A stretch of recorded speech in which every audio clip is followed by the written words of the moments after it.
जब तक सूरज चांद रहेगा बाबा जी का नाम रहेगा, जब तक सूरज चांद रहेगा बाबा जी का नाम रहेगा। गंगा के बाबा अमर रहे, अमर रहे, अमर रहे, गंगा के बाबा अमर रहे, अमर रहे, अमर रहे, बाबा साहब भीमराव अमर रहे, अमर रहे, अमर रहे, बाबा साहब भीमराव अमर रहे। अमर रहे। से भी हम जानकारी लेना चाहते हैं। आप तो एक बहुत बड़ा मिशनरी है बहुजन समाज को जगाने के लिए।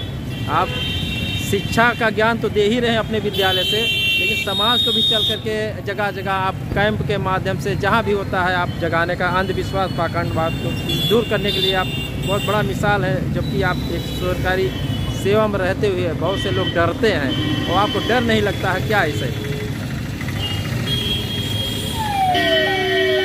आज हम आपके मंच के माध्यम से सबसे पहले आपको साधुवाद देता हूँ कि आप हमारी बात को जन जन तक पहुँचाने के लिए समय आपने दिया।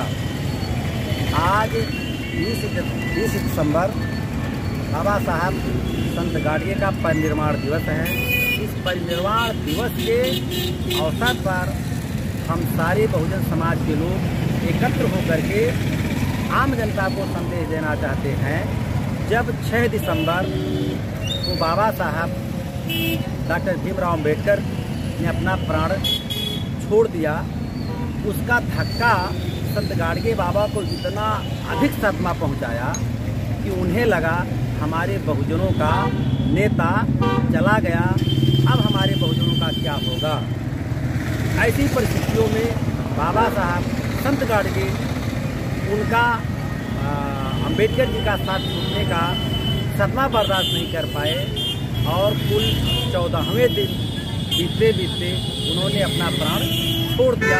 और प्राण छोड़ते ये संदेश हमको दिया था कि अब आपके बीच में बाबा साहब अम्बेडकर तो नहीं हैं, लेकिन उनका संविधान है, उनकी दी हुई 22 प्रतिज्ञाएं हैं, उनका दिया हुआ भारतीय संविधान है, जिसकी सुरक्षा और संरक्षा करना इस समाज की जिम्मेदारी है। उस जिम्मेदारी को निभाने के लिए हम सारे बहुजन समाज के लोग आज प्रतिमा के समक्ष उपस्थित होकर के बाबा साहब की 22 प्रतिज्ञाओं को दोहराते हुए और संविधान की प्रस्तावना को पढ़ करके लोगों के संदेश देना चाहते हैं। संविधान है तो आप हैं, संविधान नहीं होगा तो आप नहीं होंगे। क्योंकि इन महापुरुषों ने हमको, आपको, सबको, समस्त बहुजन समाज को गंदी नाली से निकाल करके महलों तक पहुंचाया है। अगर इस स्थान को हम आप सुरक्षित रखना चाहते हैं तो बाबा साहब के दी गए 22 प्रतिज्ञाओं का पालन अक्षरशः करना ही होगा। और बाबा साहब को भी ये काम करने का वह कौन सा मोड़ है, कौन सा वक्त है जब बाबा संत गाडगे को काम करने के लिए प्रेरित होना पड़ा। उनके जीवन का एक बहुत ही चर्चित घटना है। एक बार बाबा साहब जो संत गाडगे थे, इनके पिताजी बहुत शराबी थे, तो इनको बोध हुआ था कि हमारे पिताजी के पतन का प्रमुख कारण मदिरा है, शराब है। तो मदिरा, शराब, तमाम प्रकार के नशा से समाज को दूर करने के लिए 28 वर्ष की उम्र में बाबा संत गाडगे ने अपना घर परिवार छोड़ दिया और छोड़ करके अपने ननिहाल मामा के यहाँ पहुँचे। मामा जी इनके एक छोटे मोटे व्यापारी थे।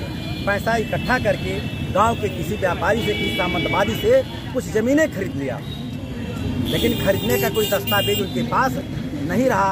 उस पथरीली कटीली ज़मीन को जब जोतने बोतने के योग्य उन्होंने तैयार किया तो उस महाजन ने उस जमीन को पूरा कब्जा कर लिया। वो कहा तो मेरी है, क्योंकि कागज में उसका था।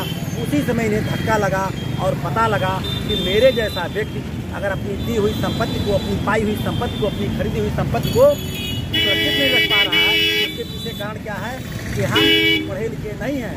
अगर हम पढ़े लिखे होते, एक छोटा सा पुण्यवट लिखवा लिए होते, एक छोटा सा दस्तावेज करा लिए होते, तो शायद हमारे साथ ऐसी घटना ना होती।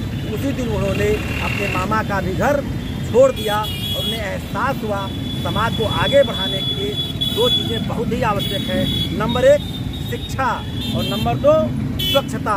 इसलिए आरक्षण के जनक बाबा संत गाडगे तो आज उनके परिनिर्वाण दिवस के अवसर पर सत सत नमन करते हुए उनकी शिक्षाओं को जन जन तक पहुंचाने का हम लोग संकल्प लेते हैं और कटिबद्ध हैं पहुंचाने के लिए कि सबसे पहले बच्चे को शिक्षित करिए, लेकिन शिक्षित करने से पहले आप स्वच्छ करिए उसको, क्योंकि अगर वो स्वच्छ होगा तो तमाम मनोवैज्ञानिकों ने, शिक्षा वैज्ञानिकों ने कहा है कि स्वस्थ शरीर में ही स्वस्थ मस्तिष्क का निवास होता है। ये बच्चा मेरा साफ सुथरा होगा, साफ सुथरा विद्यालय में जाएगा तो अच्छी शिक्षा अर्जित कर पाएगा।